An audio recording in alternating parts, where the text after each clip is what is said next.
So it is my dear pleasure and honor to welcome you to the Universal Church of the Masters wonderful speakers series, if I can say that quickly.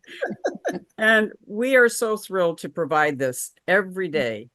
Every month on the second Tuesday of the month, we come together and discuss spiritual journeys, topics of interest around healing and spiritual development. And just it's a wonderful time to come together and share wisdom. And we are so pleased and honored today to have three amazing women who have gone through their own spiritual quests, their spiritual journeys, and it has brought them to a place where they are now, where they can discuss the question, how high is my mountain? And we will explore these spiritual journeys towards wholeness with these three wise and experienced individuals. We have Reverend Joyce C. Brown, we have Virginia Beck, and we have Reverend Chris Brown. And each of them has a unique and powerful journey to talk about the mountains they have climbed, their awareness of what is truly important in life, and their understanding of the meaning of life and life's purpose. Each of these individuals has forged a unique path of life events and destiny, leading them to this deeper awareness. And then at the end, we're going to have them each have about 20 minutes to speak about their particular journey. And then we're going to use the remaining time to have an open discussion about questions that we might have, awarenesses that we might have developed by hearing their wisdom, and just a chance for us to draw upon that experience and that wisdom that we hold as well. So welcome, welcome, welcome to each and every one of you. So wonderful to be here. And we have a tradition. I hope it is not offensive to anybody, but our speaker series has had the tradition of lighting the candle. And it's just the symbol, the universal symbol of hope and healing and light that we can bring to each other. Before my brother died, he taught me how to make the origami heart. And with every fold, a good wish or good intention is brought in. And so is it okay with everyone if we light the candle? Is that all right with everyone? Beautiful. We will light the candle. Because the power of the candle is this. I have to light it because I have the candle in my virtual space. However, I'm just imagining all of you lighting the candle. All of you lighting this candle. And all of us lighting that light for and with each other as we do this journey of discovery with each other. I'm just going to put it right down here.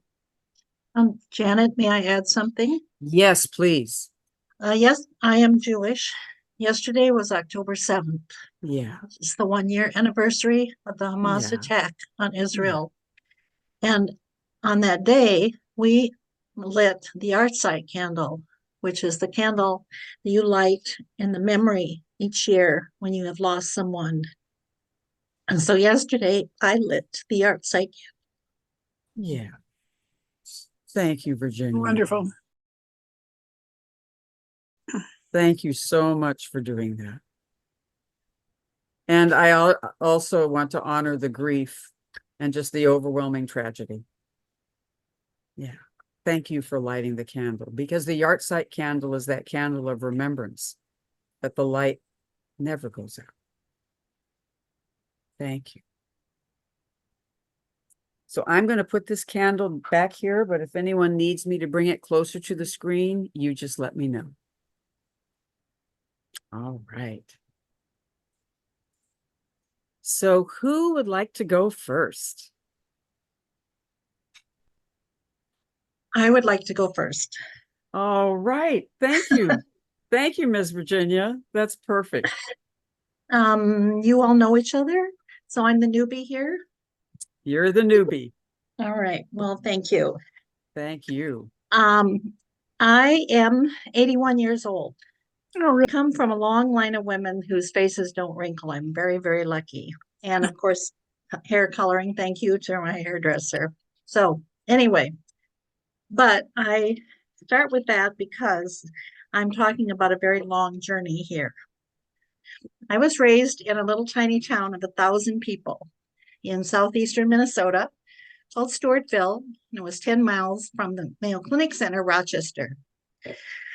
So I was raised Christian. And there were 5 churches in town: Catholic, Baptist, German Lutheran, which is very conservative, Norwegian Lutheran, which isn't so much, and Methodist. And everybody went to church. Actually, my best friend from grade school to high school was Jehovah's Witness, but that was a small community and probably went to Rochester. But everybody went to church. That is what you did on Sundays. In fact, on Tuesdays from 8:30 to 9:30, you went to your church for study and then to school. Can you imagine that happening today? I can't. Anyway, I was president and state officer in the Methodist Youth Fellowship. I sang in the choir. I was confirmed and baptized, went to summer camp. So it was a very traditional, small town Christian upbringing. And the message that I remember is God is all powerful, knows all, does all, and that you need to do good to go to heaven or else. Now, I am expressing my views, my learning, and my background. And that may not be what other people have felt, but that was what I learned. Okay, so growing up, I married at 20 for my first husband, had 2 good daughters. We went to church every Sunday. Weren't really religious, but that's sort of what you did. And they were both baptized. Then I left him at age 32.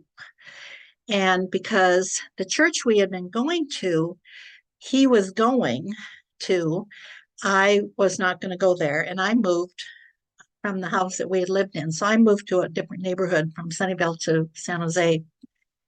I left one man for another man. I was in a bad marriage, fell in love with a different man and was married to him for over 40 years. Anyway, and he was not religious.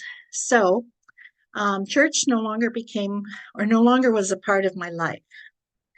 And I had 2 daughters with my first husband and 2 sons with my second husband.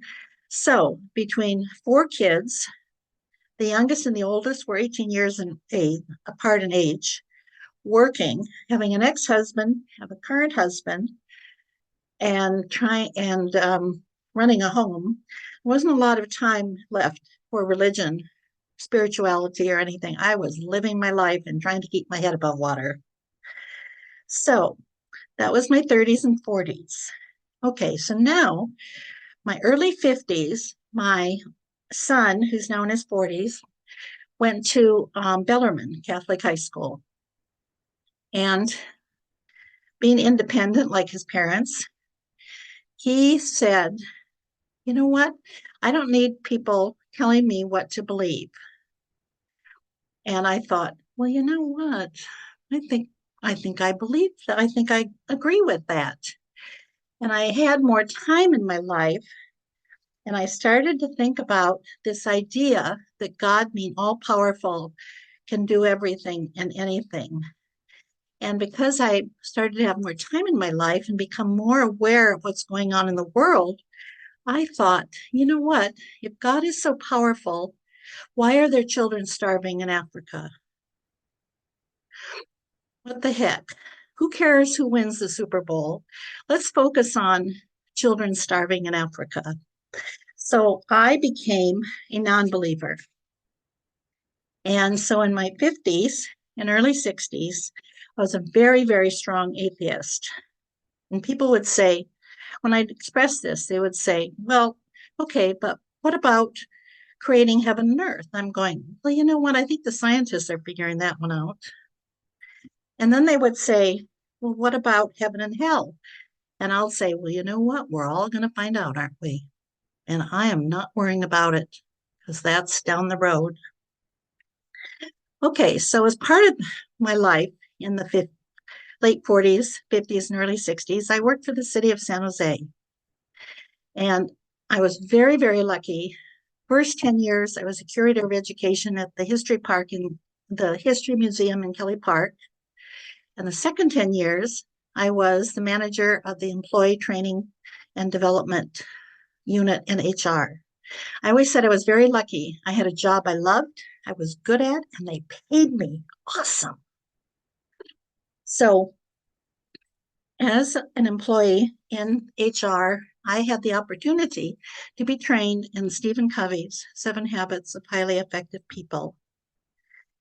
And I tell you, I really found a point of view that matched, I'm looking for my notes here, hang on a minute, that really matched my life philosophy. And very much, I was a trainer in it, and I have tried to live the 7 habits. So how many of you are actually familiar with this philosophy or point of view? Actually, pretty much everybody. Well, that's awesome. So you can help me here. And maybe most of this will sound familiar. So the first 3 habits are the personal victory. The philosophy that you cannot have interpersonal victories without your personal victory. And that's very true. We have to have our act together before we can go out and make a difference with others and in the world. Okay, so the first habit, which I think is a weird name, but it is what it is, be proactive. So what is the concept behind be proactive for those of you who are familiar with it? Who controls your life? We do. You do. Do me a favor. Could everybody unmute themselves? I went through it several times, but I don't remember it. Yeah. Okay. Is that better? Can you see everybody better now, Virginia? Well, I can see everybody. I'm just Great. I'm going to ask people to actually talk and give feedback. We're also used to Zoom of always being told to mute and only speak, so we don't talk on top of each other. But I'm going to ask you to unmute. Okay, so habit number 1 is be proactive, which is the concept of you own your life. Nobody else owns it. Nobody else owns it. So give me some examples where you feel that might be difficult. It might be difficult to own your life. Good. I think in the current political element, there are issues that are up where we want to own pieces of our lives and other people want to own it for us. Oh, that's a really good point. Have not heard that one before. So how does one work with that? I think you have to have trust, and you have to have decision making and discernment, and you have to have strength, courage. Right. Yeah, take time to think through your philosophy and your beliefs so that you're comfortable with expressing them and perhaps know when to express them, because it's not always possible, but they're still how we believe versus how someone is telling us to believe. Can someone else give an example? Well, for me, it's taking responsibility for my beliefs and then following through with doing something about it. Okay. So my actions for me to be comfortable in my heart and soul needs to match my belief system. You need to walk the talk, huh? And That's that's right. exactly what was in my head, was in my mind and in my heart, it's walking your talk. Right. Yeah. Which also, just like what Chris said, it takes time to step back and think about it. Right. Yes. Arlene. Arlene. Well, I was born a twin. So my situation began differently And so I was forced to take responsibility. And so I wasn't an individual person, I'm going to say. So that approach is a little different, and different challenges to be a separate individual. And so in my first early years, I was doing her bidding as far as what was happening to her and her conflicts. So I was thrown into being a conflict resolutioner, but I was one entity with two bodies, you see. So during in interactions and growing up, there were multiple experiences where I was figuring that out, and sometime merging into the oneness like we do in life when we merge with other people, especially, in our spirituality right now. It's so easy to merge into this whole group, to feel that we are one in as a group in one, and then that responsibility is different when you are all of these separate individuals and taking different parts of it. So I hope that's not taking you too far off of what you intended to speak about, but but nowadays it is such a complexity that once you have had the experience of becoming an individual and taking your own responsibility, and then it's weaving ourselves into what the group responsibility, as tonight you're asking us to participate in the responsibility of your talk, that this presentation.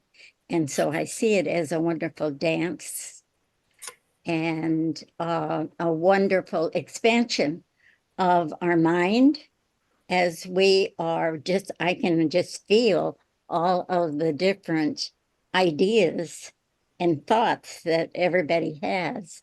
And so we're sharing them, as metaphysical people, knowing how to do that. And then we're coming in and out of it. So it's a wonderful tapestry we're weaving. I think another example, Arlene, that you're sharing makes me think of my first marriage. Everyone talks about, when they talk about abusive relationships, they talk about sexual abuse and physical abuse. My first marriage was emotional abuse. Yes, yes. My ex-husband would talk about, remember Minnesota a long time ago, they'd have furnaces in the basement with coal. My husband would talk about how his mother, when she was upset with his dad, would go down to the basement and shovel coal. And that's what he expected me to do, to figuratively shovel coal. And I was really good at it. I was not the person that Chris knows today, that anyone knows. People just cannot believe that was me. And I met my second husband and had the courage to leave that abusive relationship. I think it's very easy for women to be caught up in their husbands' lives, their children's lives, their family lives, and lose their individual identity. I think it's a struggle that women, very unique to women. And so I thank you for sharing, Arlene. I appreciate that you brought those thoughts to my mind. My, Okay. my situation is a little different. In all my adult life, I've been responsible for my daughter who has special needs.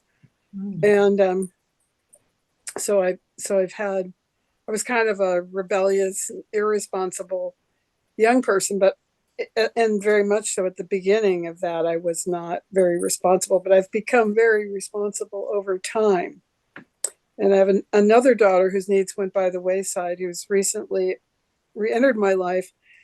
And in my effort to also reach out and kind of reparent her, I find myself depleted health wise and having a little challenge. And so maybe this theme ties in. I mean, I want to help my daughter with special needs. I feel right about doing it, but it's been a very long period in my life in which that is my first thought in the morning. How can I go there and help her Right, walk? of course.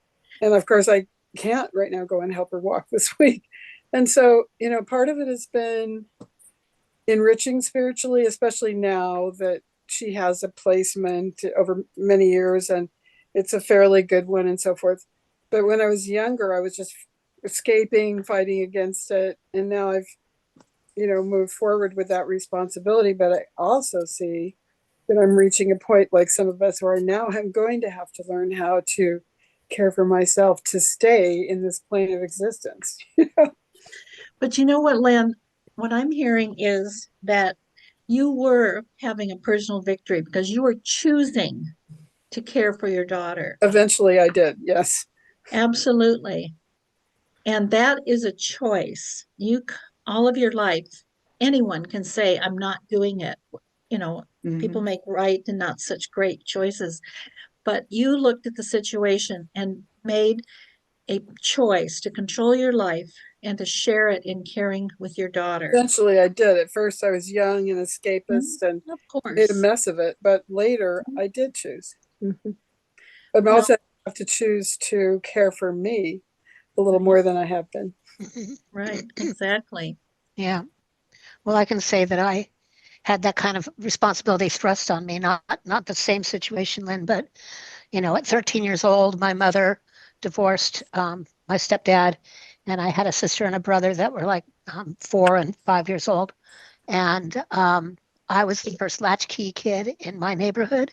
And even though I had an older brother, he was the king of the household. So he could go and play after school. He could go do the things. I had to go home and cook the dinner, take care of the kids. And I had the resentment and the frustration about it. And yet now I live in the same town as my kid sister and brother. Our oldest brother passed away a few years back. And I'm now the eldest. And I'm fighting the idea of feeling like I need to be responsible for them.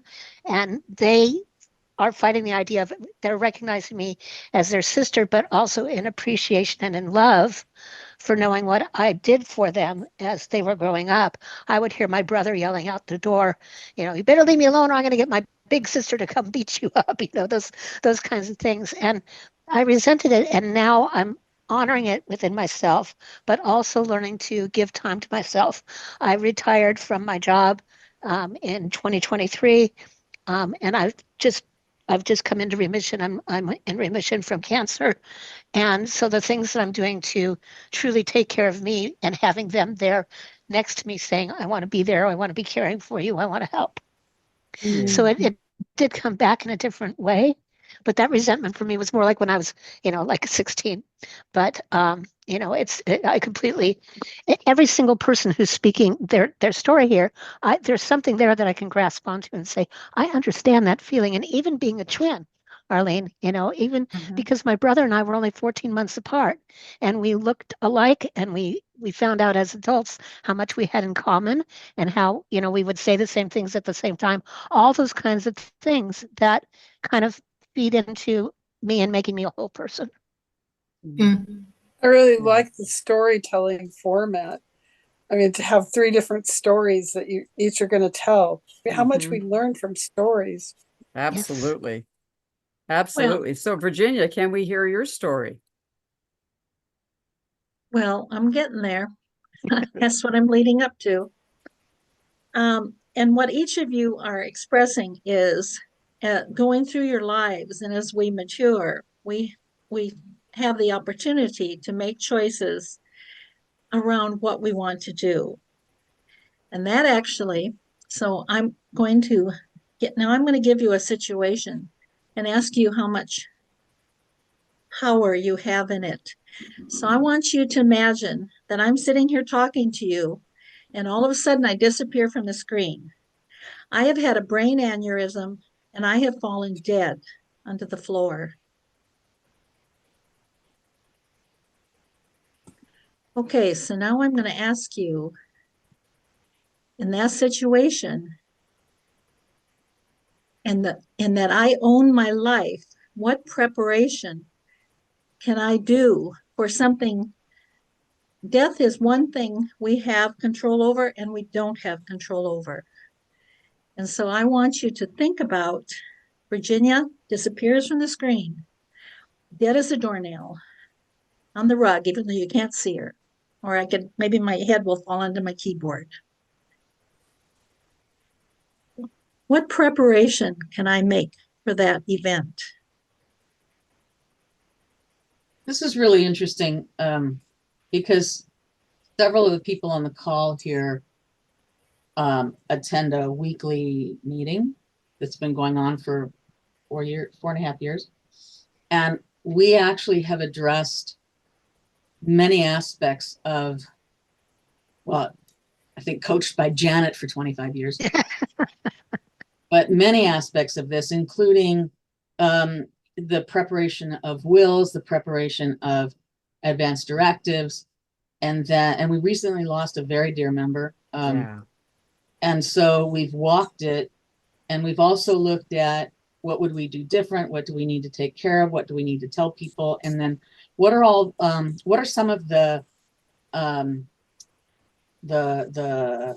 tangible tools from attorneys and from spiritual organizations that we can use to address our physical, mental, emotional, spiritual needs?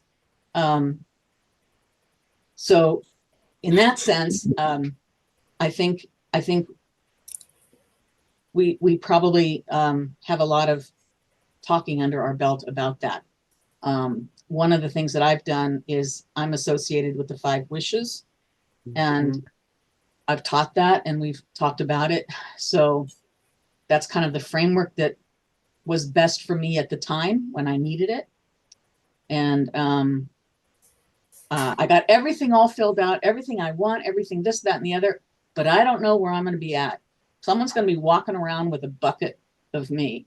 Not sure where it's going to end up. But other than that, I got the songs picked out. I got it all done. And I even sent it off to a couple people. So I think it's a super important exercise that needs to be done. And I also found 2 things I would say about doing that exercise of what do I need people to know before I go? And I discovered, 1, I need to figure it out. And the second thing that was really important to me was in that context, I got to say whatever I wanted to say. And I discovered there were things that were not super popular that were important to me. And I got to write them down and say, let me tell you, you don't get to come in the room if you blah, blah, blah. This is about me. So that was really great. And I recommend it. And certainly anybody who wants to talk to me about it can. I recommend it highly. It's a marvelous exercise. Thank you, Chris. I think this points out, as older, educated women, there are so many things, so many tasks that we do, notebooks, conversations, money, etc., etc. I'm going to move on, and I want you to think about it in a different way. So I want you to all close your eyes, and I'm serious. You're on my screen. I'm going to see that your eyes are closed. So please help me with this and close your eyes. And everyone can hear my voice? Yes. Yes. I need you to be able to hear me. Okay.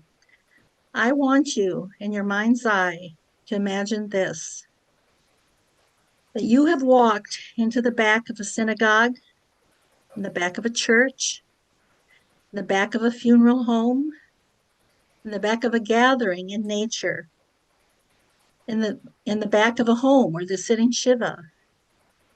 And you are standing in the back of the room. You are listening to what the people say one by one as they get up and talk about the person who has passed. And as you stand there and listen, you realize they're talking about you. So my question is, and I'm going to share my feelings, I want you to think about when it's all said and done, What do you want people to say about you? Thank you. You can open your eyes. We need to shut out distractions as we go through that exercise. So I took this training, but I was first introduced to the 7 habits. I was listening to audio tapes. That's how long ago this was, audio tapes. I was in San Francisco, having been at a museum educators meeting at one of the museums. And I was heading home to San Jose. I actually live in Campbell, but I was heading home, and I got into an entrance to 80 going south, and ahead of me was 5 rows of traffic, dead stopped.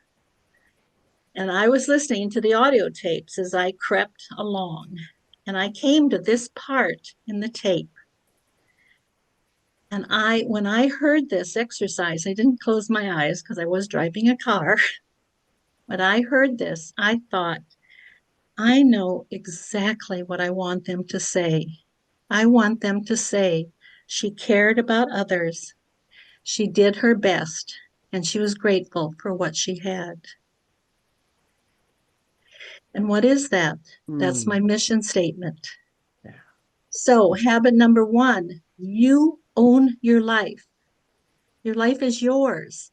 That's a lot of responsibility, as we were all talking about. And if that is true, then it is important that you know how you want to live your life. Because when it's all said and done, I hope that I will know what people will say about me. Beautiful.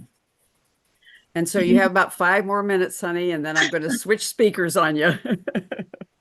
So then I'm going to have to talk really fast. So number 3 is put first things first, habit number 3, which means that you live your mission statement. So she cared about others. I send get well cards. I just sent 60 or 50 Shana Tova. It is the new year for Judaism. I do my best. I can even be a little anal. I have to watch that. And I'm grateful for what I have. I volunteer with the working poor and the homeless. I give to Mercy Ships, ACLU, Heifer International. So my choices are made based on my mission statement. Okay, so now I'm in my 70s. It's 2017. My husband passes away from cancer. I need to fill a lot of time. So I go to Osher lifelong learning classes, religions of the world, thinking maybe it's time to think more about my spiritual life. Rabbi McGott from Temple Emmanuel was the facilitator, and very interesting classes. And he is the rabbi of the Reformed Temple, Temple Emmanuel, a university by Bellarmine. One day, Len Schreibstein stood up in class and said, we have a discussion group that meets every Wednesday once a month if you'd like to join for more discussion about this kind of things. And I went, yes.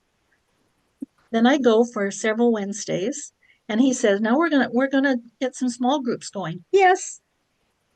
So I joined this small group. There were about 12 of us. There were Jews, a Buddhist, practicing Catholics, relapsed Catholics, more spiritual, and me, the atheist. And in the first few meetings, Len had us read the 7 best ideas of Judaism, not to convert anyone, just as discussion items. We went through the chapters, and I read the first chapter and went, yes. I read the second chapter and went, yes. I discovered that I had found a faith that matched my value system and my mission statement. What I found in Reform Judaism, I'm sure in Judaism in general, but I can only speak for Reform, is that feel joy, not guilt in your actions. Repair the world, welcome the stranger, treat everyone with dignity and respect. Remember, I volunteer with the homeless and the working poor. And that there isn't a lot of discussion of God. And I was watching, there's a new Netflix on Oh, shoot. I've had 3 different people recommend it to me. Nobody wants this. Thank you. Yes. I watched 3 sessions today, I binged and it. the young, well, I would have, my family lives with me. My grandchildren came home from school and I can't watch it while they're there. And the rabbi in his sermon in the first episode says, baked into Jewish experience is to wrestle with God. And I wrote that down because I knew we were talking tonight, because frankly, I don't really even believe in God. And I have found a faith that that's okay. It's okay to question. Also, in Reform Judaism, there is no discussion, heavy duty discussion of heaven or hell. The philosophy that is so important to me is to leave a legacy. And the rabbi said this in this first episode, that when I die, have I done enough? Have I said enough? And I can only hope that I can say, I tried. I would like us to, and this is the last thing I'm going to do, I'd like us to just close our eyes one more time. So if everybody could please close their eyes for me. My mother lived in Arizona, had very low income, would haul her own garbage to the dump, and she was sentimental about nothing except her dogs. And one time at the dump, she found this framed thing and took it home. And I know that's one reason why it means so much to me, but also it's my life philosophy. Okay, if you keep your eyes closed, I'd appreciate it. A thought for the day. This is the beginning of a new day. I have been given this day to use as I will. I can waste it or use it for good. But what I do today is important because I am exchanging a day of my life for it. When tomorrow comes, this day is gone forever, leaving in its place something I have traded for it. I want it to be gain and not loss, good and not evil, success and not failure, in order that I shall not regret the price I have paid for it. Mm. Thank you very much for your time. Oh, Virginia, thank you. That was Thank you wonderful. so much. That was absolutely amazing. And Yeah. we'll just take a few moments to breathe that in. Yeah. Thank you. Thank you for being here. And now I'm going to go to my wonderful Reverend Joyce C. Brown and have her share her journey. Well, it all began June 7th, 1949. This body, Essence, decided to come in on a storm. It was a regular daytime day, but the clouds were gray, the wind was strong, lightning and thunder. And my daddy, Joseph Levi Thomas Brown, got into the Model T and went and got the, well, the healthcare worker. They had all kinds of names, and sometimes we just called them those who did the work that the doctors didn't do because the doctors weren't there. They were root workers. So I came in. I was told that I was a quiet baby, didn't cry a lot. I guess I was thinking, I don't know. And then as I got older, I wanted to tell this little piece because it opens up so much for me, that they would sit me out on the front porch or front porch. If I go Southern on you, it's okay. They would sit me out there, and I would just sit. I wouldn't get up and walk. And by this time, I'm nigh on 4 years old, and I would just sit there. And then one day, my mother discovered why I kept sitting there, because these souls would come down the road and talk to me, and they were wearing zoot suits. The women were dressed. They had on the hats and veils. The men had on the pants and the jackets, and they would dance down the road and they'd come and see the baby. And this was happening every day, 5 days a week. I sat out there, they came. And then one day, one of the men came up and looked at me, moved his hat all around and said, "Look at the baby, look at the baby." My mother walked out the door and said, "What did he say?" And I said, "He said, look at the baby, look at the baby." She said, went back in the house. So since my mother knew they were there, I thought they were just real people. I come to find out they were not. They were souls who was traveling up this road that came from my left, went to my right for weeks and weeks and weeks. And that everything about them was real to me. There wasn't anything about what I saw that said, oh, well, you have an imagination as a little 4-year-old going on whatever age I was going to go on to. They were real. They talked to me. My mother knew about it. So one day I decided to get up and go walking because I had some place to go. And that day I saved my sister's life because she had fallen in a pond near us, but she seemed to have been enjoying it. But I yelled for our older sister, Dorothy May, to come save her, and she did. From then on, there were no more of the dancers that I learned later in life that they were zoot suiters because I saw pictures. And I said, oh my goodness, this is what was going on. So what we see can take on incredible depth and meaning when we allow for it to take place without trying to guess it. I saw reality. I was a little girl and I saw them, and I still see at this age, what am I, 75? I still see images and things that others don't see. And they are real to me. They bring messages. They teach me wisdom. And all of this has to do with being who I am. I am not trying to be somebody else because it's tough enough being Joyce C. I figure trying to be somebody else would just do me in for sure. I'm on this journey in life to do what I am doing to the best of my ability with no pressure, because that won't work for me. But for me to be myself, to do the things that I can do to the best of my ability, I'm just fine. I appreciate this in me, and I understand me, and I understand who I am. I learned a lot about this world and this other world that I began to understand as I got older, but I did not get it when I was young. But by the time I was 12, I had a rather interesting experience with understanding this world because I started paying attention to what my father was doing.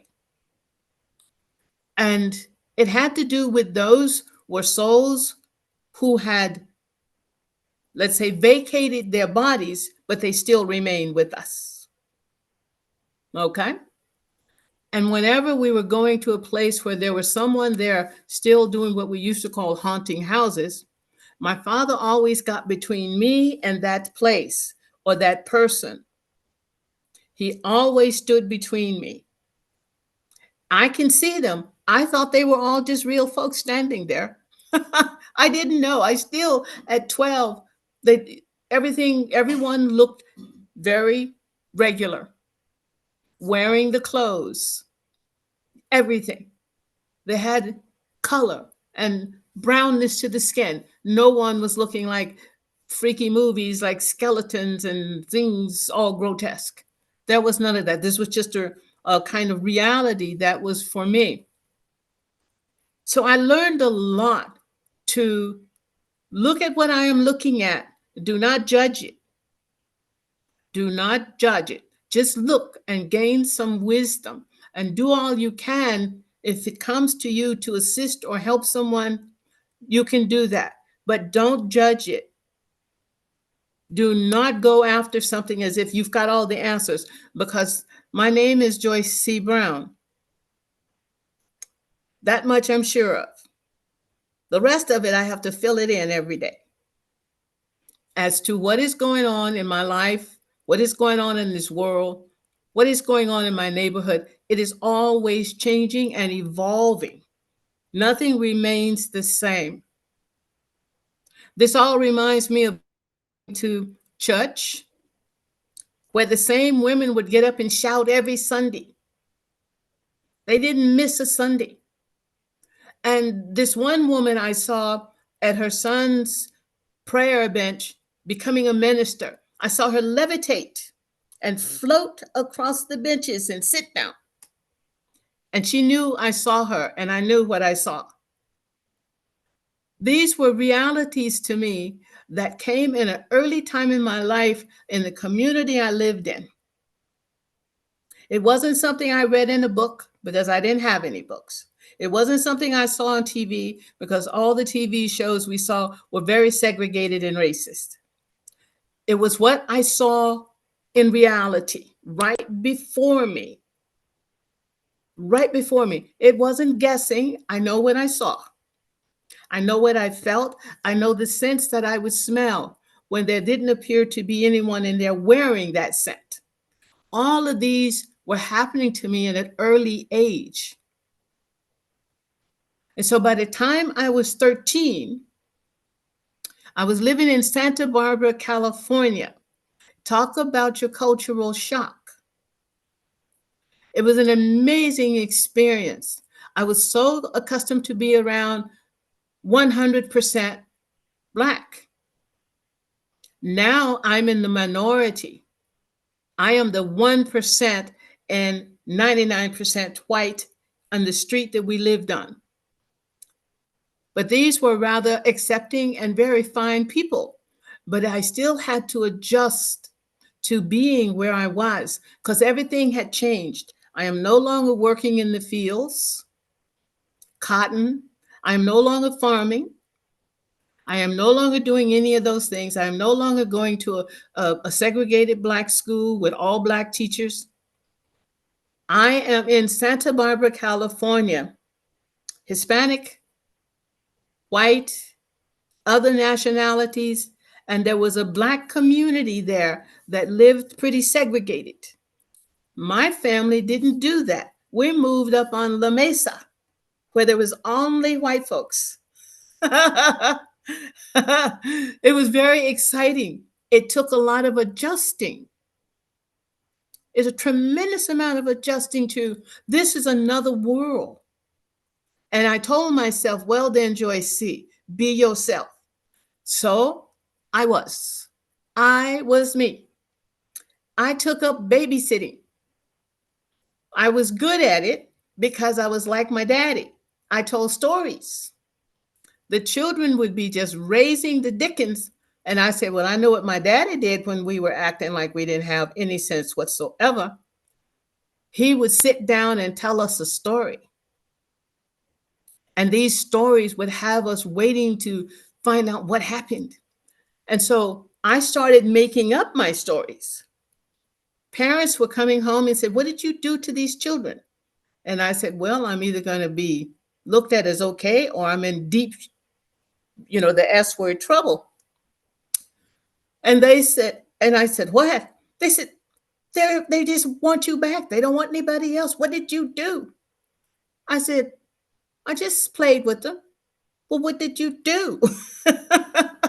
And I said, I told stories. I made them up, but I also had stories from my daddy. Now, the reason why the stories are so important in my life is they taught lessons. See, stories for me growing up taught lessons. It wasn't just to entertain me. Taught me how to be sitting in a storm and not be afraid of the winds of this tornado. It taught me how to sit on the porch when the Mississippi had breached and the water was up to the porch. It taught me how not to fear when the police would come to arrest or to kill my father if he had did anything to upset them by being a man. He told us stories to simply entertain us at night, sitting around a pitch fire in a tub, keeping the mosquitoes away with the pitch, and he would sing and tell us stories. I brought that along with who I am as Joyce C to Santa Barbara, California, and I shared it. And I would do this with young adults, and they would stare at me. I said, are you paying attention to the story? You're not too old. You are not too old, because if you're paying attention to the story, you would not be doing what you're doing. So there's a story called Chuck-a-Luck. Yes, it is. And Chuck-a-Luck is, well, Chuck-a-Luck, honey and tea. Bobtail rabbit in a hollow tree. Me lay, way over yonder on that hill. Me lay. Now, my father told me that that song was sang when Black folks were going to run for freedom. They were escaping servitude and slavery. And so you knew that when a gentleman, a Black man walked through singing that song, you were to be prepared at early morning to run for freedom. And the story goes, the Chuck-a-Luck was a rabbit that lived in a hollow tree. And the mother buzzard would always come through trying to catch Chuck-a-Luck. One day she caught Chuck-a-Luck, and Chuck-a-Luck knew Chuck-a-Luck was deep trouble with this buzzard. So Chuck-a-Luck, yes, he did. I got to sing here, people. Chuck-a-Luck, honey and tea. Bobtail rabbit in a hollow tree. Me lay, way over yonder on that hill. Me lay. Interestingly enough, Chuck-a-Luck survived. Okay, Chuck-a-Luck was not carried away by the buzzard. But the story was that sometimes you're going to get caught, sometimes not. And those who did the run without being caught went to the farthest hill to their freedom. These are the kinds of things I grew up with that I remembered that taught me how not to be afraid, how to embrace things in my life, how that I could achieve, that I could do whatever I wanted to do. My father had great faith in me because he was taken out of school at 13 by his grandfather and put to work. And my grandfather also abused and beat him. And so my father was a gentleman. He didn't hit anyone, but he would stand up to any man. But he never, well, actually, he hit me once. Well, he didn't even hit me. He tapped my hand. I was trying to impress my daddy and carry the big bucket of water. And I cried. And he cried. And I promised to never give him reason to cry again. And I never did. See, we learn by our experiences. We learn by the teaching and wisdom when we pay attention instead of trying to figure out what it means. Just feel it. You have to feel it. And I felt it. And I knew that how my father felt with me crying. He felt like he had done something so bad to me to stop me from hurting myself. You see, to stop me from straining myself as a little girl, carrying something that was too big for me, too heavy. So what is this journey all about? That when we can begin to learn through paying attention to our environment, we pay attention to the teachings that we get, or what you're reading, or the movies you're watching, or the trips you're taking. Everything teaches something. It is not just going just to see it. It is about experiencing, being a part of something and connecting to it. One final thing to tell you. I used to be haunted by this dog. And every day when I would walk down to go to City College, Santa Barbara City College, we live near the beach.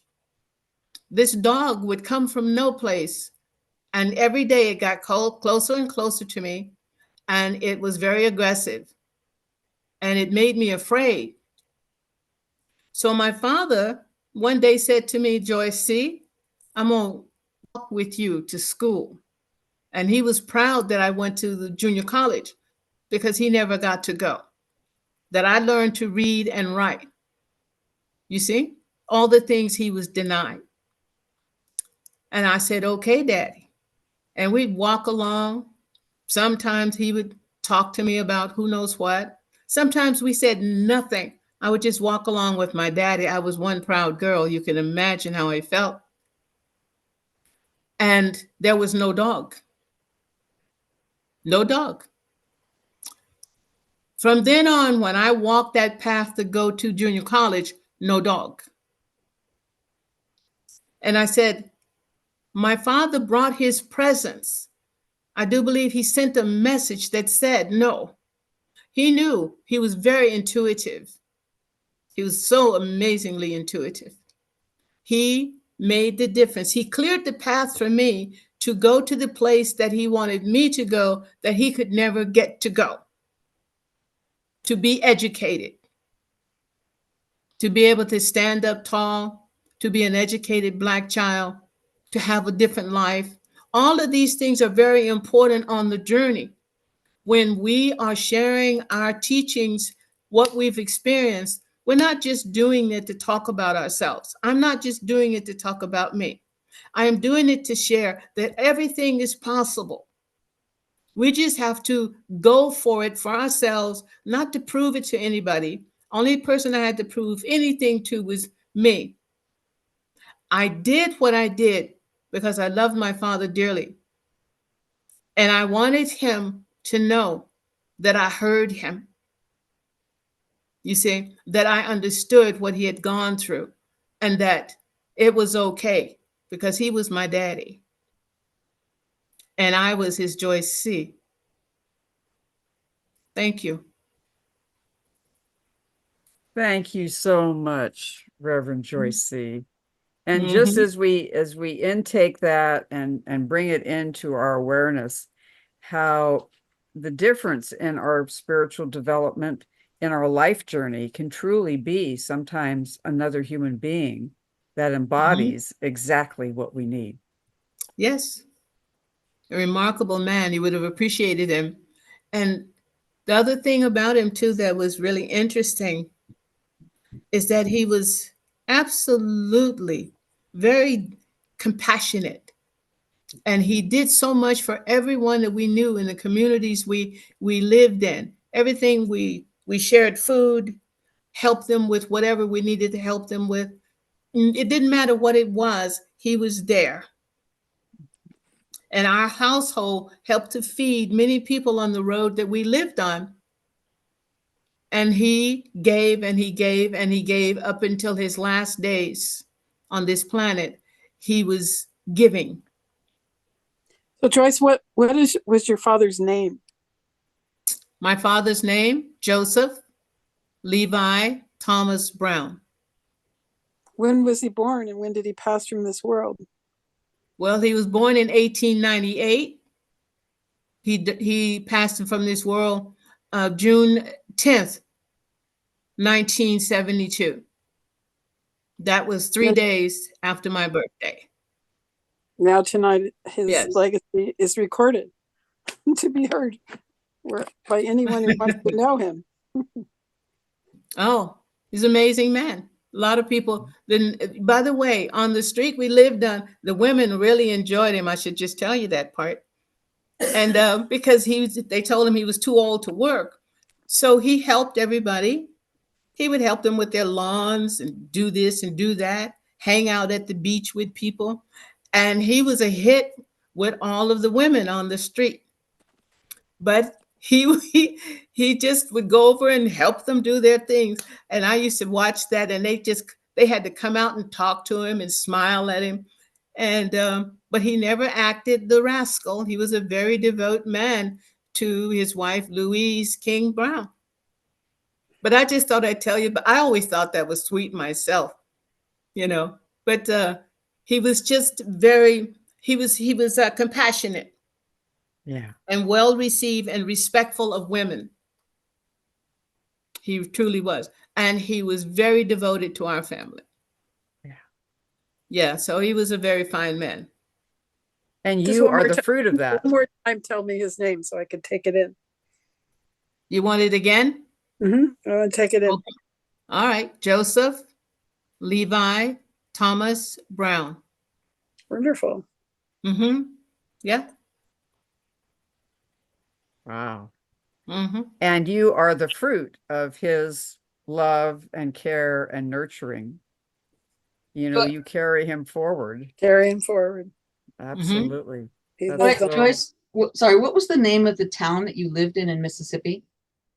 The one we moved from was outside of Clarksdale.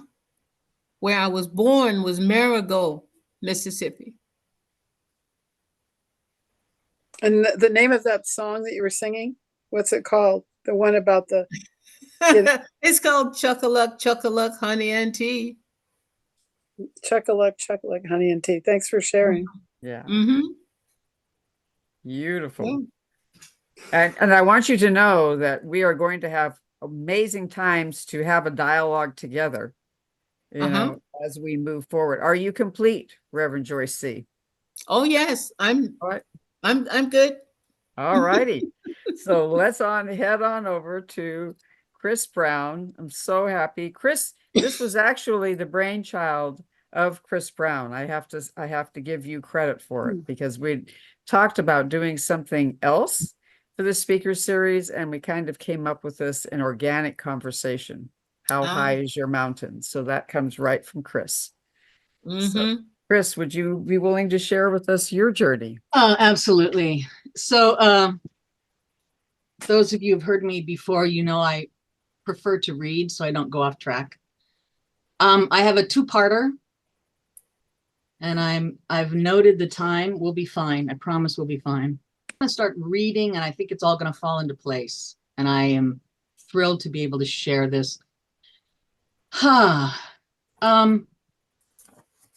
In the summer of 2021, that's 3 years ago, I was diagnosed with breast cancer. And I want to rigorously inform you that it was caught by the machine and not by humans. I underwent 3 mammograms, each one indicating a finding.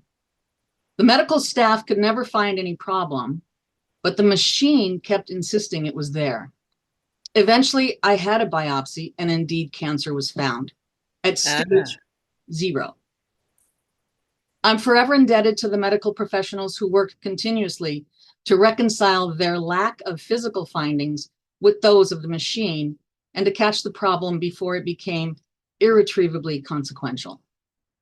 And oddly enough, I've been working in medical device manufacturing for the past several years.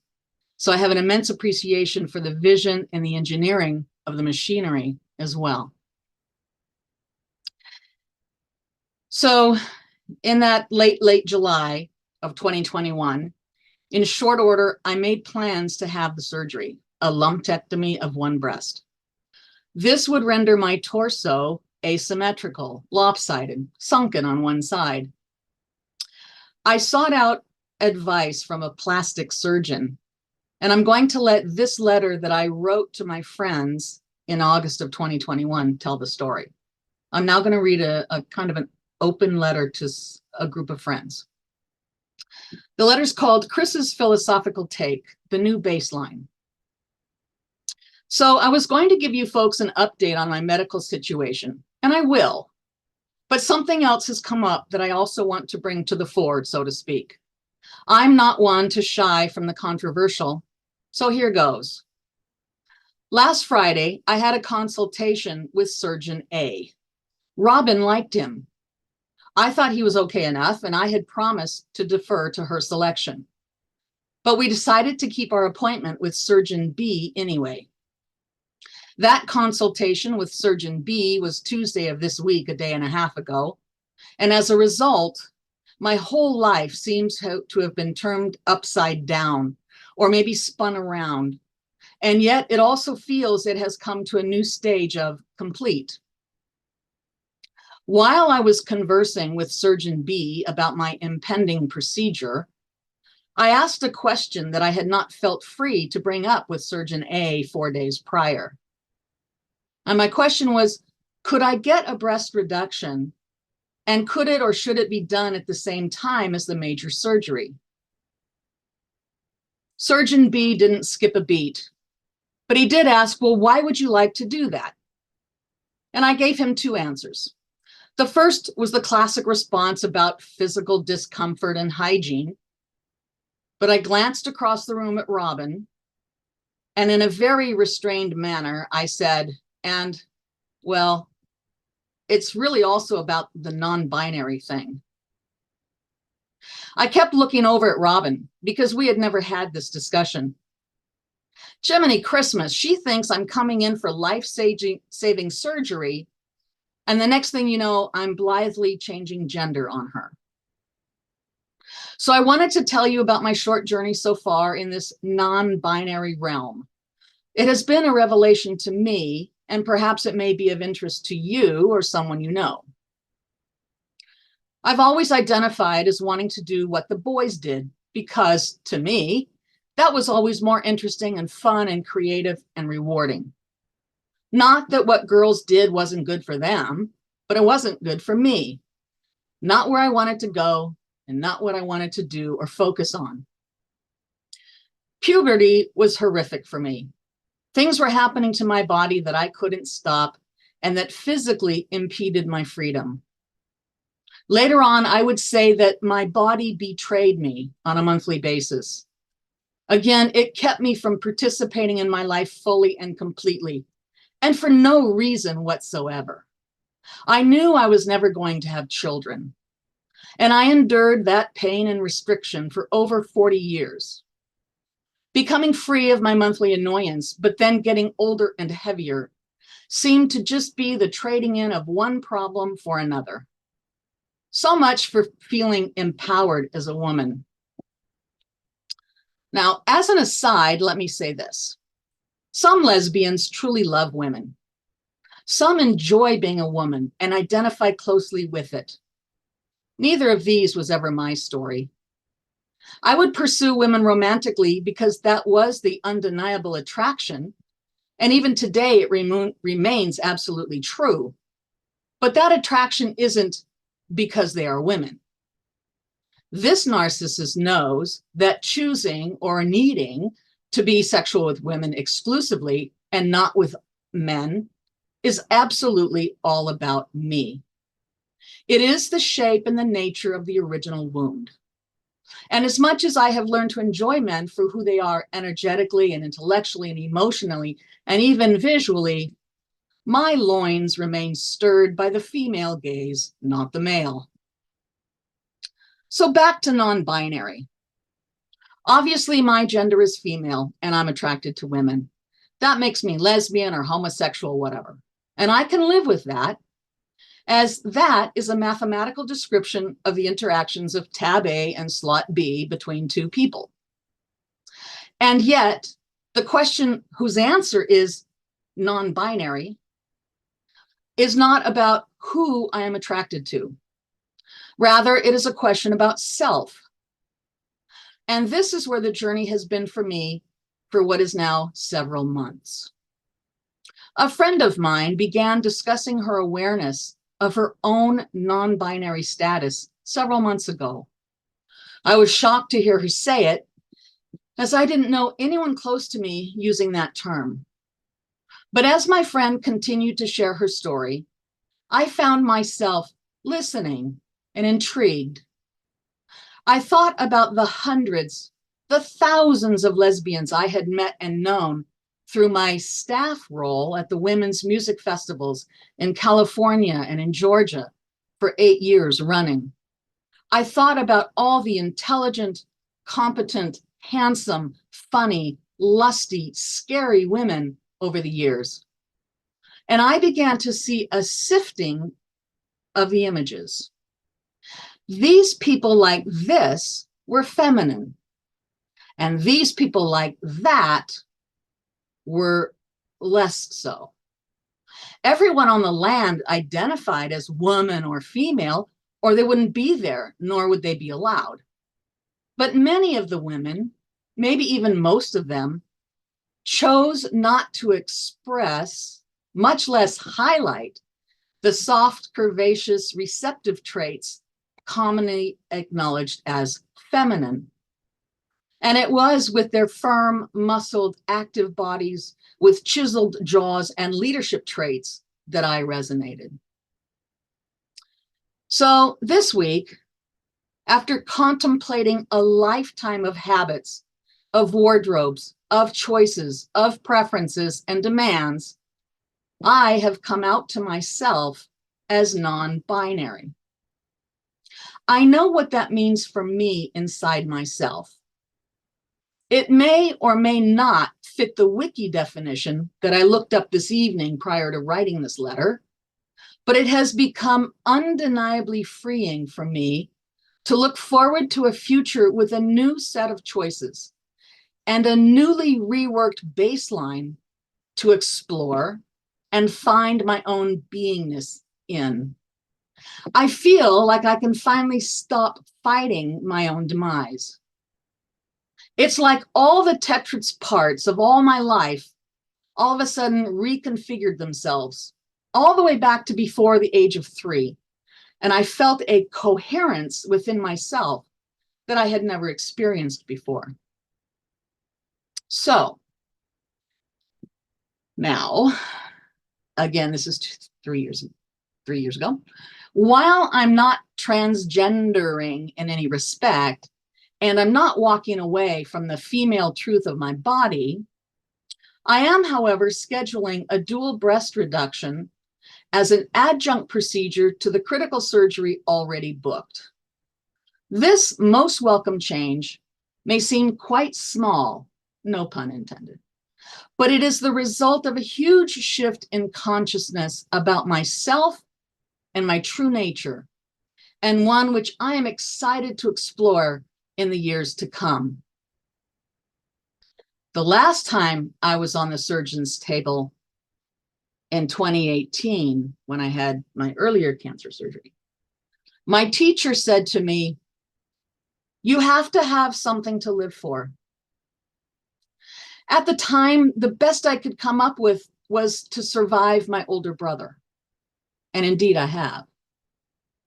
But this time, when I hit the gurney, it's all for me. That's the end of the 2021 letter.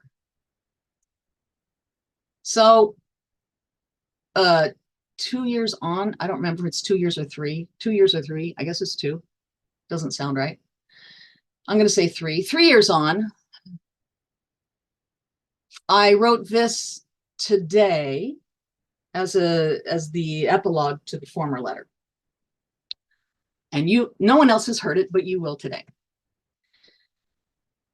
So 2 years on, here we are 2 years later after coming out to myself as non-binary.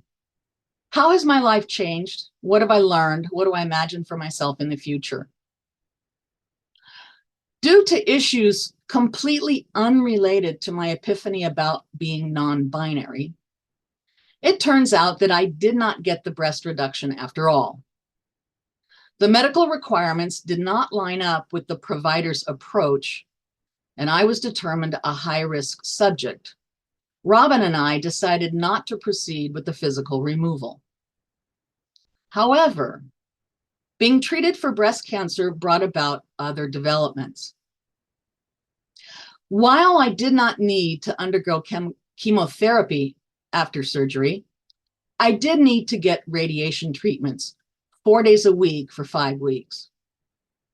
The treatment consisted of removing my upper garments, lying on a table, and having a laser shine on my chest for a certain period of time. It was quite non-invasive, and try as I might, I could not feel any response in my body at all. It all felt extremely benign. However, after just 3 treatments, I was sitting on the couch at home with Robin watching TV, and all of a sudden she said, "Where are you?" I said, "What?" She goes, "You seem so very far away. Where did you go?" As I scanned my being, I discovered that even though I was sitting on the couch in the normal way, my psyche was actually holding itself in a fetal position. Apparently, I had shut down, away from Robin, closed up, recoiled in anxiety and terror. I recognized this type of response, and I had a pretty good idea of how to address it. I thought to myself, surely I'm reacting negatively to the radiation treatments.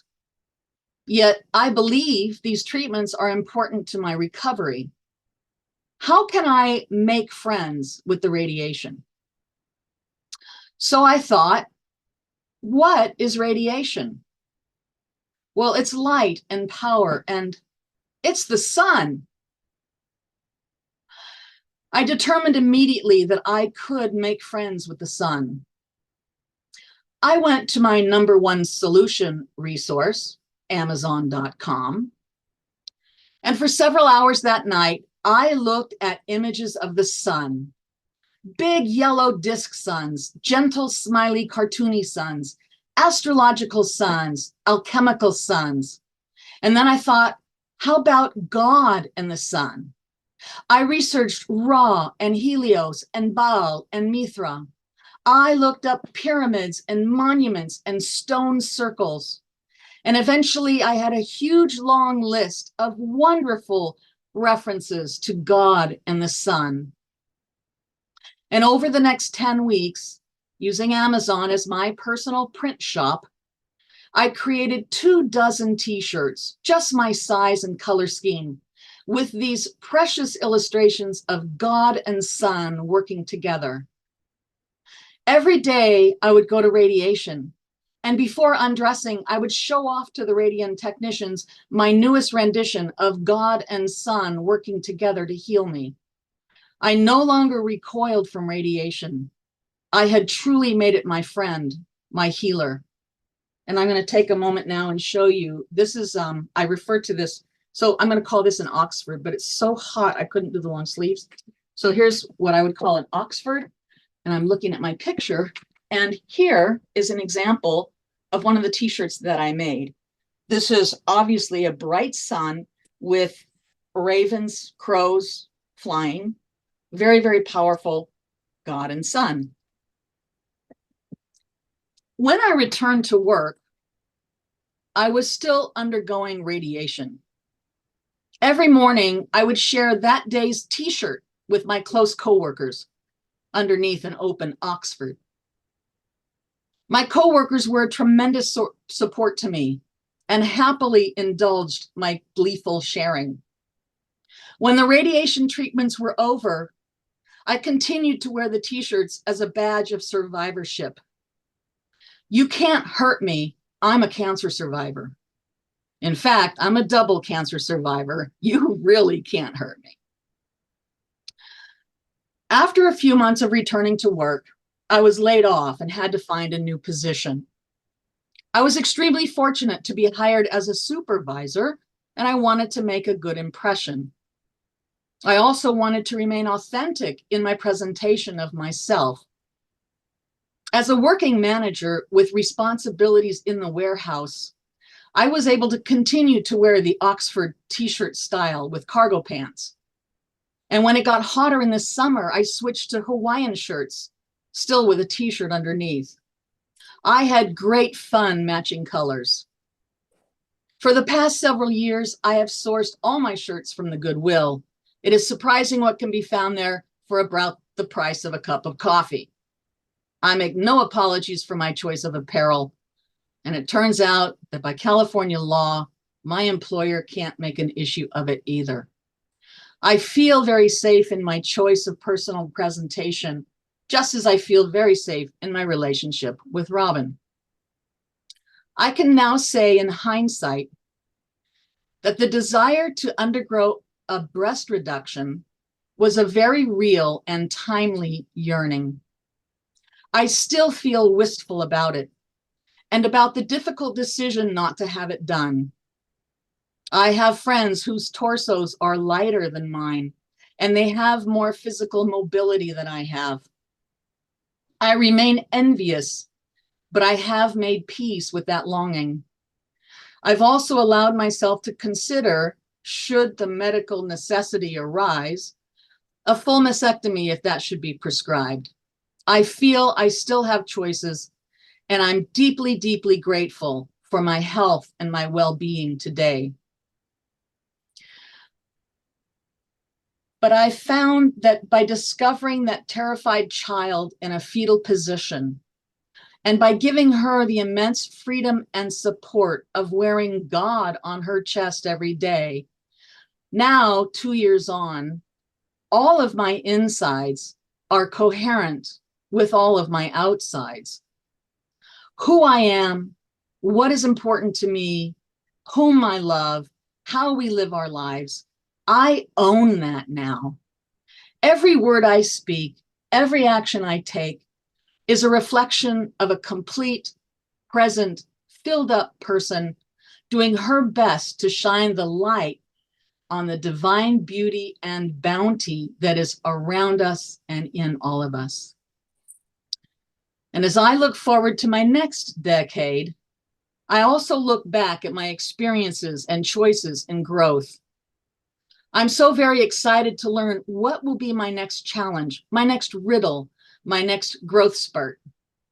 Given the variety of intimate God journeys already under my belt, I have tremendous confidence in our ability to recognize, acknowledge, address, and resolve whatever it is that will come my way.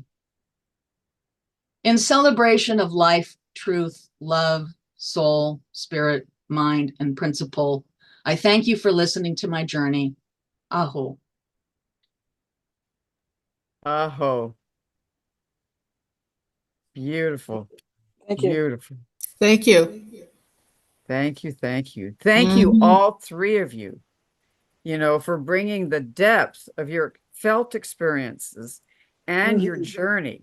I mean, it felt like we got to really experience the sensation of a journey with each one of you as you express that in and of yourself. And so, yes, Arlene. I have a question for Chris. I was just impressed with the beauty of your expression and the description of your realizations.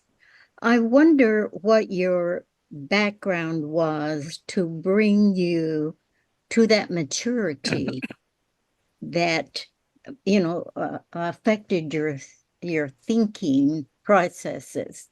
Were you did you have a spiritual background? Did you have parents who were intelligent and enlightening? What do you attribute the maturity that you came to start writing that way? So the harder the pendulum swings one way, the harder it swings back the other way. I was not born wise. I came out a raging codependent.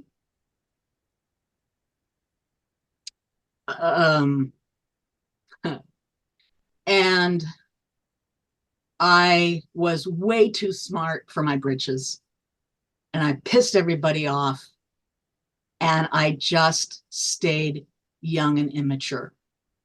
I thankfully, at the age of 29, I ended up in 12-step program. Uh-huh. And it was 20 years before my teacher would take me on. I had to recover for 20 years before I was mature enough to sit in an adult classroom, so to speak, the kind of classroom you might deliver. I did learn a lot of things along the way. I've always been a learner. I think there was a huge change when, I attribute 50% to 12-step. I've been in it for like 40 years. I attribute 30% to my learnings in Berkeley under tutelage of my teacher. And I attribute 20%, and I think we're hitting 100% right there. I attribute 20% of it to becoming a reverend. because once I became a reverend, a veil dropped behind me and I could no longer go back. And I had to rethink my interactions with other people. And I already had the academic knowledge, but having the visceral body knowledge. Robin says, I can't believe you used to steal things, and I can't believe you used to do this, or I can't believe you, like, and that wasn't all that long ago. So it's been quite a pathway. I've had some extraordinary teachers, and I've been willing to learn. Thank you for the question. Beautiful. So yes, Virginia. I find it interesting in listening to Joyce and to Chris that they are living examples of the three principles that I talked about, that they own their lives, they know what they want their lives to look like, and then they act on that knowledge. I think those were I'm frankly glad I got to go first, because I think they're good examples of what I talked about. So when I was asking Virginia to join us, I sort of warned her. I said, I just want you to know, Joyce and I are pretty transparent. we're pretty out there, and we're pretty transparent. I'm so happy that you're here, and I love the way it's been weaving together. Yeah. This is incredible. So what part of any of these stories touched you? I want to explore, what was there a moment in what any of these three wonderful women shared, or excuse me, wonderful people shared, that you resonated with, that called you to your own heart? Well, let's see, when Joyce was talking about seeing all the people that weren't there, it reminded me of Edgar Casey's experience as a young person and my teacher, Jessica. And it seemed so that being aware of the other dimensions of life that could draw a lot of parallels there. And just that she is giving honor to her father, who was not only her father, but like her mentor and I like that. And I just love the storytelling format. I could see three stories many times ahead with a different theme. Whoops, I don't know where everybody went. Wait a second. Where are you? We're trying to see people, gallery view again. And then with Chris, whose presentations I've heard before, and they're very well constructed and often historical. But this one actually was the most meaningful to me, because I learn a lot from the revelation of your own life, your own life, and it makes us think about how to handle health challenges, how to handle identity. I mean, so it just was. These are riveting stories. I hope you have this trinity of stories, could go on and on. I mean, how much we can learn from stories. It's powerful. Just powerful. Thank you, Lynn. That's quite beautiful. These are backward. Who else? I would like to say something, unless Yes. someone else wants to go. You go right ahead, Joyce C. Well, I wanted to say that what Lynn is talking about stories being teachings, being the teacher. I know that has always been my experience. One of the reasons why I read stories, which is like reading any book, it's a story. There is a teaching. When you're attracted to it, there's a teaching for whatever the teaching is about. In my case, I had a walking book called Daddy. I had some wonderful years with him, and all of that gave me courage. So it's very important to understand. I was very defiant about school. I didn't care for it. I found it very dull and boring and controlling. And yet I was able to achieve some things that he was very proud of in me. And it helped me then to understand that I had to get off that path I was on and began to see how what I was doing could make a difference in my life. So my story changed. But at first it wasn't. But I had a mentor. And it's really important for everyone to understand the significance of my father as a mentor to me, because he gave me the courage and the strength to be myself. It was very important for me, so To him, I owe so much. Well, you're honoring him. It's such a wonderful. Yes, Yes. absolutely. And if I could just go one more time back to Chris's, who just disappeared off the screen. I don't know what I'm doing wrong. Okay. But where is Chris Brown? Where did you? Oh, there. Well, while you're looking for Chris, Lynn, I'm going to go to Patty. Oh, sorry. Patty has her hand raised. Go ahead, and then we'll come back to you. Thank you. Oh, let's see. We've got echoing going on. Joyce, do you want to turn down your sound? Or maybe mute, because we're echoing. All right. I gotta find it. I gotta find that glasses. What I wanted to share, hey, there we go. So what I wanted to share was that each person that shared tonight, it was such a unique experience for each one. It was very rich and very deep. And I think it's a gift to be able to hear other people's story in their life and where it's taken them and what it means to them and what spirituality means to them in this sense. I also think it's a reflection of what we can, let me turn this down, what we can experience and recognize within ourselves. Each one of us carries a really unique and an honored story that has brought us to where we are at this point in time. So I just wanted to share that. Thank you. Absolutely, Patty. I can't underline that enough. And the more that we bear witness to each other's stories, and the more like these three incredible individuals have had the courage to share their stories and to share, the nuances of it and the fruits of what they've gathered from surviving very difficult, sometimes very incredibly difficult times.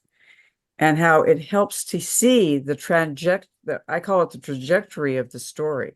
It's like to be able to experience, the trajectory of it going up over the mountain and going down.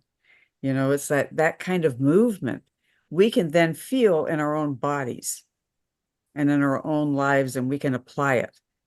And so this is just amazing. So let's hear how the rest of you were impacted by it.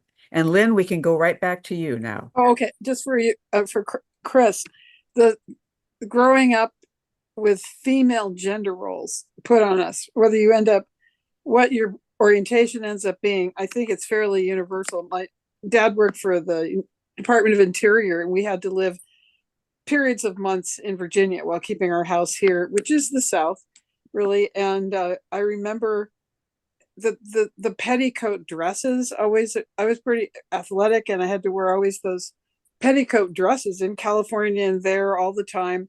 And one girl, it was springtime, the snow was melting, it was recess, and this girl went over to the fountain and she stripped off the petticoat. She had her brother's tank guy's t-shirt and looked like dog tags and some kinds of shorts of his, and she slicked her hair under the fountain, and I went, whoa. And so I did the same thing. I thought that looked great. It felt free. I came back in the classroom and the teacher said, now, Lynn, one Susan is quite enough. You will be a lady. And I just remember that struggle. So when you told so vividly what you're experiencing, I think it touches on lots of people, just in the gender role thing that we grow up with. So absolutely. Thank you so much. Annie. Thank you. So there's people on this call who already know how I feel. I have had the honor of getting to know both Chris and Joyce C very well in the last several years. And the fact that it's their courage and their sharing and their backing and support of me as I went through my journey and still going through the journey, but they're still there, and in a way brings up a feeling for me that maybe I wasn't there for them, but I think I was, just because I love them and I accept them just how they are. And I see that boo. And and Virginia. And so thank you. So just let me say thank you to my two wonderful friends, because I know that I had to muster up more courage than I ever thought I had to muster up, and belief and recognition that Creator never leaves us. Creator never leaves us. Yeah. And you know, and Virginia, to hear your stories of you know, where I took the 7 habits was in classes when I used to work for a large corporation that you would be very familiar with the name if I said it today.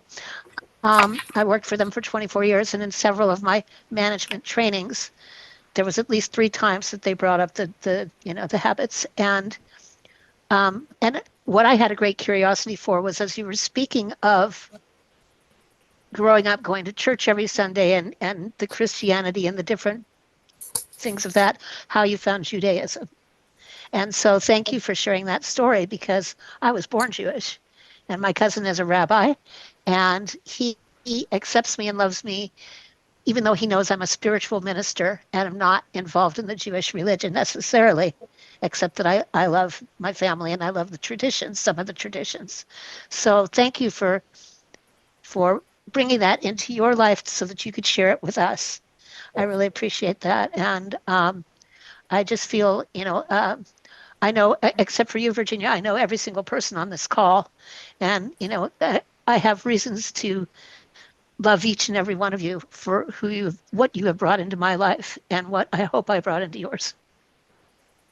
You know what? I, sometimes, I don't believe in a God, but sometimes things work out.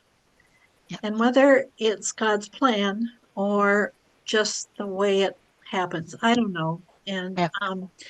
but I converted to Judaism in April of 22. Uh-huh. And in June of that year, my oldest daughter, who was 58 at the time, was diagnosed with terminal cancer. And she made it for 14 months. Yeah.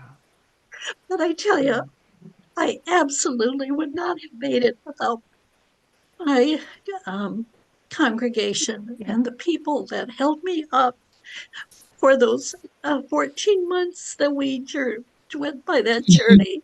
Yes. And, I had a friend say, "Isn't it interesting that you found Judaism and it held you up during that terrible, terrible time in my life?" And I am so thankful. And I don't know if it was God or if it was happenstance but whatever it was, I am so thankful. Yeah. Yes. And it doesn't matter what it was. Right. It was there. It was Right. there. Yeah. You know, Yeah. I happen to have been born with a very deep belief in God, you know, that I didn't even know. I was 7 years old and I was already channeling, I guess, and I didn't realize it. So, because I told my mother I didn't want to go to temple. See, I was the rebel.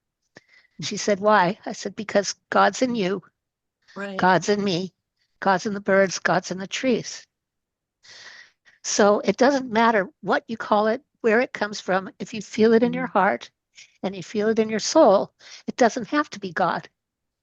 It can be Sam Jones. It doesn't matter. It could be whatever's inside your own sense of self. And obviously, you had people that were drawn to you to be your support, to hold you strong, as my beautiful friends have done with me, and to help you through all of this. And so, you know, just give it love, because that's really, in all honesty, that's what God is. It's just love. And it's such a beautiful thing, Virginia, that we are sharing your tears and your grief Yes. along with the joy and the depth. And that is Yes. what it's all about. You just said it so beautifully. You have come in as a convert to Judaism. And so you have taken the highest qualities, the best qualities of what that Jewish faith means. And I mean, you happen to be at a wonderful synagogue. You know, I love Temple Emmanuel, It's a great and temple. it's a great temple. And It so is. you have just embodied and taken the fruits, and then you have allowed people that have maybe been in the community longer than you to give you that loving support. And you opened up your heart to receive it. There's I mean, I can't think of many more difficulties than going through the death of a child. It's incredibly hard. And to be able to be held, and for you to allow yourself to be held in that loving arms, in that community. You gave them a gift as they gave you a gift. And it created an infinity of giving and receiving, bringing us all up to that higher dimension of love, as Anne so beautifully said. It really is all about that. Thank you so much. Thank you. Could I have a few words? You know, Absolutely. I've come to discover that after the year 1972, that's the turning point. That love never dies. It does not. I am still carrying all of that love from my daddy, and that the love I came to appreciate through forgiveness practices, that is still with me too. And it took me to let go. It took me to let go and not to hold on to what I had felt had been an injustice, an unjust way of treating me. And once I let go of the forgiveness, it all changed. I stopped carrying around something with me that was holding me down, interfering with me, how I felt, and having unpleasant feelings when that was not helping me. So what was that about? That was like feeling unwanted. And then I realized I had the one person in my life who never let me feel unwanted. And so I had wanted everyone to feel that way about me. But you see, that was their choice. I had to go back and say that I actually love them. Let that be the way. And that completely changed me. And when I did that, my three sisters started coming to visit me from the soul world. And my mother, King, she told me to call her King, and I call her King. She came. They would all come to visit me and talk with me and share with me. And I know that that was correct and true for me.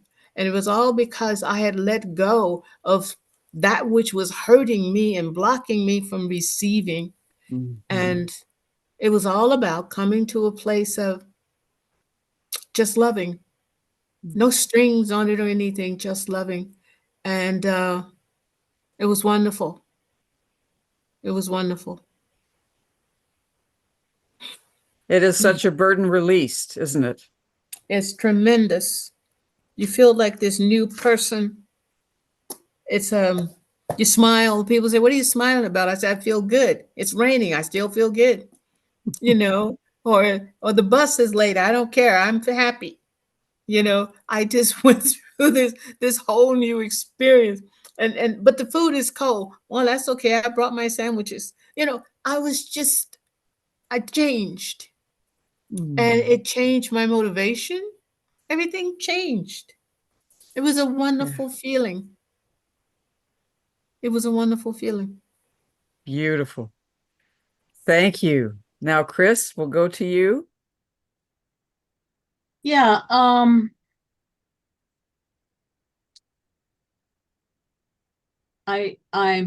trying to do this without putting too much spotlight on Virginia, but there is some. Sorry, Virginia, you're gonna get hit with the light here a little bit.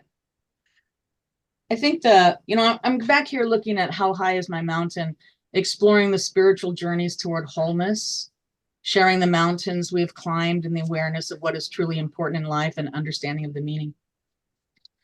And I think what I want to say is I love these monthly venues because they are master classes. It's just what they are. We all boy, it's kind of like this is a master class and you are all peers. There's no preaching there. It is preaching to the choir. We're not teaching students. We are all these things. That's what I guess what I want to say. We are all these things. And I'll talk about Annie first. You know,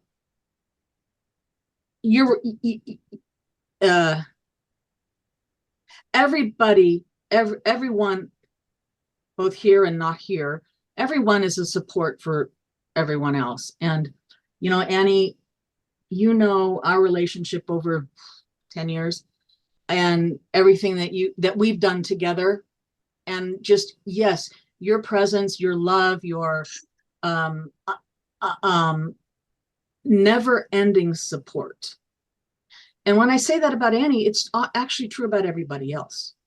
I can think about it with her because I can think of some specifics, but everyone here offers, I don't want to say unlimited because I don't want us to deplete ourselves, but we offer incredible support. We are all replenished by that channel that we use, that relationship that we have with divinity, with God, with higher power, with source, with whatever the things are that make us what we are. We have learned, I believe, we who participate at this level have learned how to receive from source. And in that learning of how to receive and how to receive with integrity and how to receive with humility, we have also learned and do so naturally to extend it back out. I propose that everyone on this call is not only, I mean, we may have had to learn how to receive because some of us probably resisted it, but learning how to receive and then also learning how to interact with the environment, with the people, the critters, the non-people, the non-critters, the buildings, the institutions, whatever you want to, the nouns, how to interact with the nouns in our environment. And all of these conversations could be had with any set of all of these people. And with Virginia specifically, what I want to say is this. The people who know me well have heard about my journey into Judaism. You guys have been listening to me for years, for years, about my steps toward Judaism and how important it is and why and my stories. And I want you to know that it was that I placed a call to Temple Emmanuel, and it was Virginia who called me back on the 4th of July in, I don't know, within 4 hours, maybe within 2 hours. It was Virginia who said, oh my gosh, we want you, come as you are. I won't be there, but when I got there, because it was that night or the next night, when I got there, there was like 5 people waiting for me by name.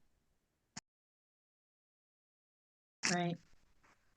So all of us, and I absolutely include Virginia in this, all of us are, I believe, are living that flow, that infinite flow of in and out and to and fro and up and down, and that infinite flow of love.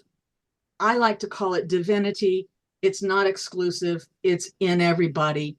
And when we share the stories and when we get little lights on ourselves or we hear something that resonates, then we can become more intimate with our own divinity, oneness, source. And we can also see that divinity, oneness, source in those nouns around us. Yeah. So I just, this is my heaven. Oh, love it, honey. Virginia. I think Joyce will in particular relate to this. I shared this with my family after my daughter passed. Do not search for me in places or in a time where I once was. Search for me in the places where I am now, in the stars, on the moon in songs in your skin and soul.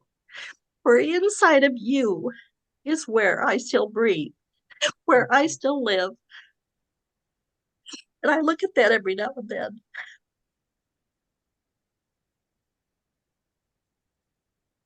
You know, Virginia, you said that so beautifully, and it just touched my heart and reminded me of a beautiful woman I was able to work with many years ago who said, "My heart is like a hotel, and everybody I love has a room in my heart hotel. And even though they physically die, they will never lose their room in my heart hotel." And those small and huge, unrepeatable moments, those memories, you know, of that go into the heart hotel, live forever. And we need to cherish them, treasure them, and share them. And you have just done that in a beautiful way. Thank you very much. This has just been so Yeah. incredibly powerful, my friends. And I just, from the bottom of my heart, I thank Virginia and Chris and Joyce C for their incredible honesty and vulnerability, teaching us in a real way, right here, right now, how to be our most human self, how to be our most honest self.